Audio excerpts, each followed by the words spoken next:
কিছুদিন আগেই গিয়েছিলাম বীরভূমে তারাপীঠে। মা তারার দর্শন খুব ভালোভাবেই হয়েছিল। তারাপীঠে পুজো দেওয়ার মূলত দুটি লাইন ছিল, একটি জনসাধারণের জন্যে, যেখানে পুজো দেওয়ার জন্যে আলাদা করে কিছু টাকা লাগছিল না, আর অন্যটি ছিল ভিআইপি লাইন, যেখানে লাগছিল জনপিছু 500 টাকা করে। মন্দিরের ঠিক সামনের দোকান থেকেই পুজোর জন্য ডালি কিনেছিলাম। মায়ের দর্শন দুপুর 12টা থেকে 1:30 পর্যন্ত বন্ধ থাকে। ওই সময় হয় মায়ের ভোগ নিবেদন, তারপর আবার মন্দির খুলে যায় মায়ের দর্শনের জন্য।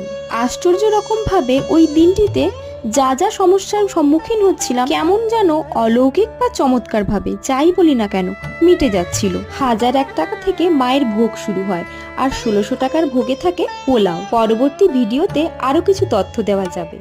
আর বাড়ি ফিরে সুন্দর একটি দিনে এঁকে ফেললাম মায়ের ছবি। জয় মা তারা।